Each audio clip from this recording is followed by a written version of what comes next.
안녕하십니까. 주식시장의 큰 방향을 지시해드리는 러펀드의 증시 토크입니다. 자, 주말을 보내고 드디어 10월이 시작됐습니다.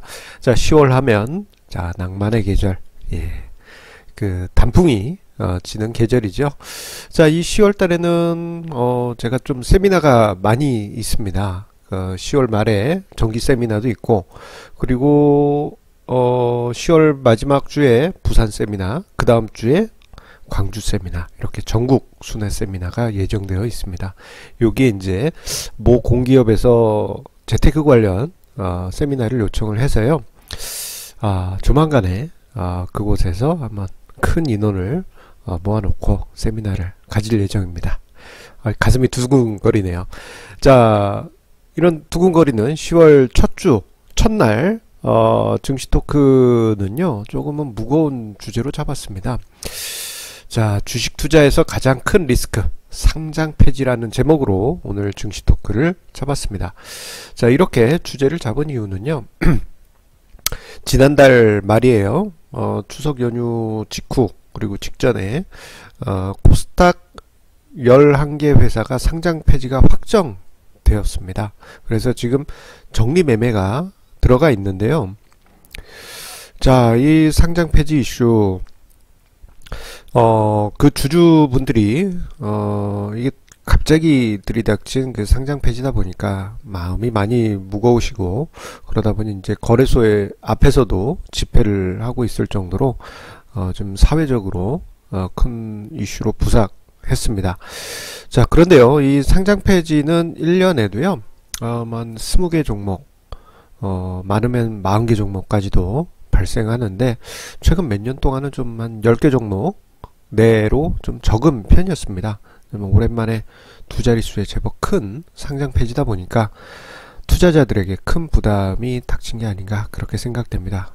워낙 무거운 주제다 보니까 조심스럽긴 한데요. 그런데 예전에는 제가 이 상장 폐지 관련해 가지고 자주 언급을 드렸습니다. 상장 폐지만 피해도 자, 우리가 투자 리스크를 크게 줄일 수 있다.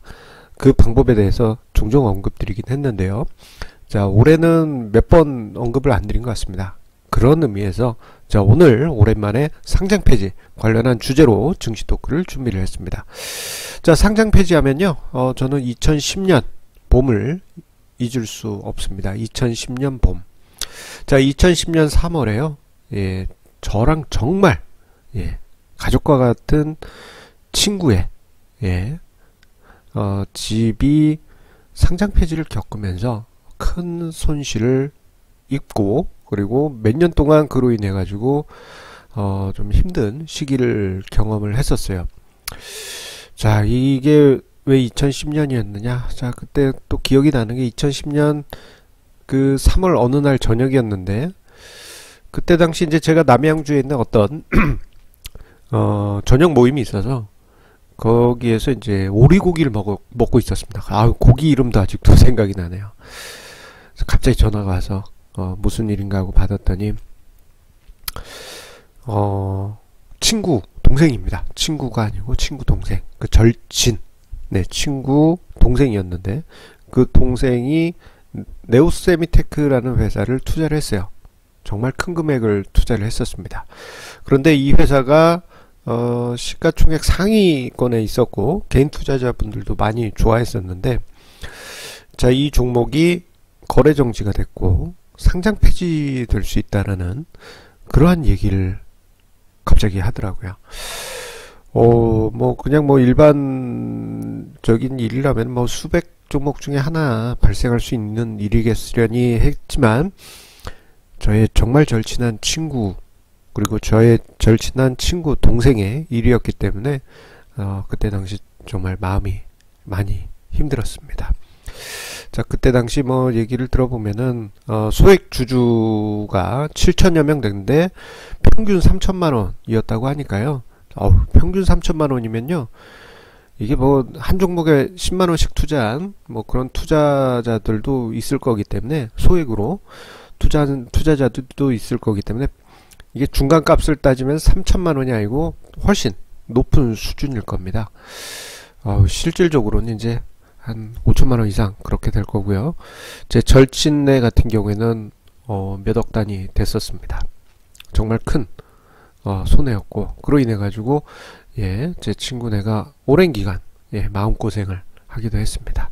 자, 그런데 자, 우리 개인 투자자분들이 이제 매매 패턴을 보게 되면요, 차근차근 수익을 쌓아오다가 상장 폐지 같은 경험을 꼭 하시게 됩니다. 생각보다 많은 분들이 상장 폐지를 경험하게 되고, 그로 인해 가지고 차근차근 쌓았던 수익을 모두 다 까먹고 그 이상으로 손해를 보는 그런 경우가 정말 많습니다. 자, 그래서 제가 자주 증시 토크를 통해서 언급을 드리고, 그리고 저의 책 시간을 이기는 주식투자 불변의 법칙에서 언급을 드리고 있는 것처럼 상장 폐지를 피할 수 있는 기본적인 방안, 기본 방안입니다. 요것만 해도 큰 가능성은 피할 수 있어요. 자, 그것을 이제 세 가지를 기본적으로 제시를 드리고, 여기에 더해서 몇 가지를 더 언급을 드리고 있는데, 오늘은 한 가지만 더 추가를 하겠습니다. 자, 자본 잠식인 회사는 피하자. 한 3년 이내 자본 잠식 경력이 한 번이라도 있으면 그 종목은 피하자. 왜냐하면은 그 자본 잠식으로 인해서 분식 회계 가능성이 매우 높기 때문입니다. 그리고 2년 이상 적자인 회사는 피하자. 왜냐하면 적자 1년차 때부터 해서요, 기업은 최대한 보수적 회계가 아니고 완화적 회계, 이익은 좀 크게 잡고 자산은 크게 부풀리고 이런 행위를 하는데, 경우에 따라서는 분식 회계로도 나가기 때문에 2년 이상 적자가 누적되게 되면요, 분식 회계 가능성이 매우 높고, 그 결과로 인해서 회계법인들이 감사 의견 거절을 낼 가능성이 매우 높습니다. 자, 세 번째로 부채 비율이 200% 이상인 회사는 피하자. 부채 비율이 높으면 은행이나 또는 회사채 발행할 때 불리할 수밖에 없고, 은행에서 돈 빌릴 때도 불리할 수밖에 없고, 경우에 따라서는 자금줄이 끊길 수가 있습니다. 뭐 대기업 같은 경우에는 뭐 그래도 위태위태합니다만 그래도 잘 견디지만, 중소기업이나 코스닥 기업 같은 경우에는 견디지 못하는 가능성이 매우 높아요. 여기에 더해서요, 유동 비율이 100% 이하인 회사는 피하라. 플러스 원입니다. 이게 뭐냐면은, 유동 비율은 유동 부채, 1년 이내에 갚아야 될 부채 대비해서 현재 자산이 어느 정도냐라는 개념인데, 1년 이내에 갚아야 될 부채 대비해서 1년 이내에 자산화할 수 있는 자산이 적다면 이건 좀 문제가 심각할 수 있겠죠. 그렇기 때문에 자, 3+1 기본 방안으로 해서 기본 세 가지는 자본 잠식인 회사 피하고, 2년 이상 적자인 회사 피하고, 그리고 부채 비율 200% 이상인 회사를 피하면서 유동 비율이 100% 이하인 회사도 피할 필요가 있습니다. 그래서 자, 이번에 이슈화된 코스닥 상장 폐지 11개사의 특징을 살펴봤어요. 자, 한번 쭉 봤더니 흥미로운 점 중에 하나는, 이번 올해 같은 경우 이 11개 회사가 자본 잠식 이슈는 없었습니다. 최근 몇 년 내 자본 잠식은 없었어요. 생각을 해보면요, 2010년대 들어서 상장 폐지 관련한 기준이 깐깐해지면서 기준에 맞지 않으면 상장 폐지를 해버렸어요. 그러니까 자본 잠식 경력이 있으면서 부실 가능성이 높은 기업들은 이미 퇴출이 되었다 보니까 자본 잠식 경력이 없었던 것입니다. 여기에 그렇다면은 이제 우리 3+1 기준 중에서 하나를 이제 빠뜨리게 된 건데, 그럼 나머지 3개가 남았죠. 자, 2년 이상 적자인지 여부, 그리고 부채 비율, 유동 비율, 요 3가지가 남았습니다. 그래서 요거를요, 기준에 맞다, 2년 이상 적자다 그러면 1점, 부채 비율이다 1점, 부채 비율 200% 이상이다 그러면 1점, 유동 비율이 100% 언더다 그러면 1점 해서 이 값을 더하는 겁니다. 그래서 점수 도표를 만들어 봤어요. 3점을 맞으면 정말 위험한 종목이고, 2점이면 제법 높고, 1점만 돼도 상장 폐지 잠재력이 높은 그런 회사인 것입니다. 자, 이렇게 해서 표를 만들어 봤습니다. 11개 종목을. 자, 봤더니 뭐 M 회사 같은 경우는 3점. 이건 가능성이 매우 높았던 거죠. C사, T사, R사 같은 경우에는 자, 2점. 예, 제법 높은 상장 폐지 잠재력이 있었습니다. 그 나머지 6개 회사는 1점. 예, 재무 리스크를 잠재적으로 안고 있었던 회사였습니다.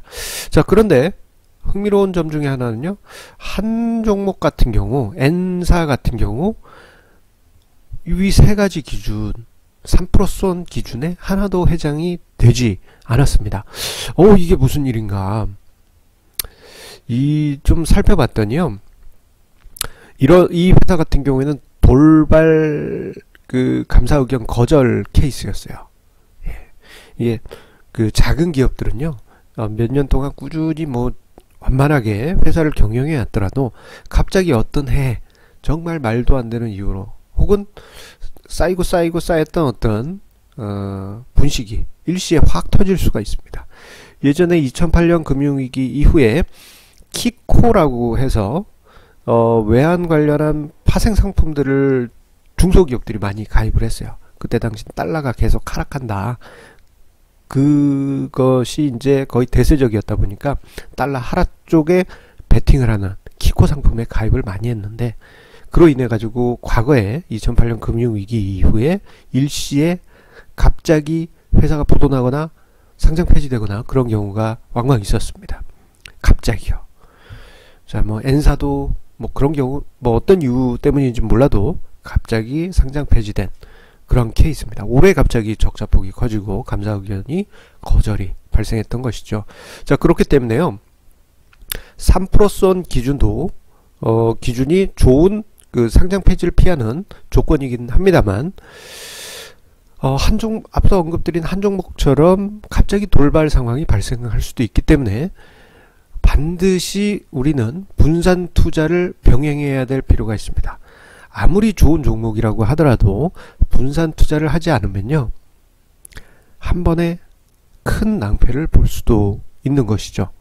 자, 우리나라에 이제 한국예탁원에서 우리나라 투자자들의 그러니까 투자자당 보유 종목 수 통계를 한국예탁원이 봄에 꼭 내고 있습니다. 그걸 보게 되면요, 예전에 비해서 많이 양호해졌습니다만 한두 종목에 집중 투자하는 투자자 비율이 한 10명 중에 한 7명 가까이 되고, 세 종목 이하로 투자하는 투자자가 거의 한 10중 8구입니다. 예. 자, 한 종목에 만약에 집중 투자했는데 그 종목이 상장 폐지됐다 그럴 경우에는 투자 손실이 마이너스 100%죠. 마이너스 100%. 여기다가 레버리지까지 썼다면 그냥 빚만 남게 됩니다. 자, 그런데 10종목만이라도 분산 투자를 하게 될 경우, 자, 그 손실 폭은 10%로 크게 줄어들게 됩니다. 자, 10분의 1 수준으로 종목 수 비율만큼 줄어들게 되는 것입니다. 만약에 50종목이라면요, 2% 정도로 미미한 수준으로 크게 줄어들게 됩니다. 자, 저 같은 경우도 포트폴리오 투자를 하고 있습니다만 상장 폐지를 겪은 적이 한 번 있습니다. 2008년 금융위기 이후에 직후였어요. 2009년에 포트폴리오를 딱 꾸리고 봤는데 얼마 뒤에 한 종목이 돌발 상장 폐지되는 그런 상황이 발생했어요. 만약에 제가 그 종목만 투자했다면은 그때 모든 투자금을 다 휴지 조각처럼 날렸겠죠. 하지만 50종목 중에 한 종목에 불과했기 때문에요, 전체 수익률에서 미쳤던 충격이 미미했고, 오히려 그때 당시 시장 전체적으로 분위기가 좋았기 때문에 이슈는 그냥 잊혀져 버린 그러한 상장 폐지가 되고 말았습니다. 그러니까 분산 투자가 충분히 되면 충격을 우리가 최소화할 수 있는 것입니다. 자, 정리를 한번 해보도록 하겠습니다. 제가 자주 언급을 드립니다만 투자에서 가장 중요한 것은 생존입니다. 수익률보다도 생존, 무조건 살아남아야 됩니다. 생존을 해야지만 우리가 시장이 하락한 후에 더 큰 기회를 잡을 수 있고, 상장 폐지를 포트폴리오 중에 일부가 경험을 했다고 하더라도 생존을 하면 다른 기회를 통해서 다시 투자 수익률을 높일 수가 있습니다.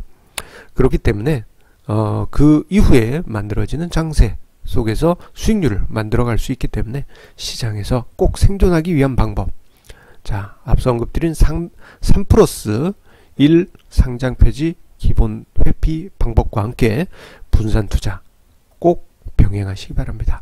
자, 우리 4분기 시작인 오늘입니다.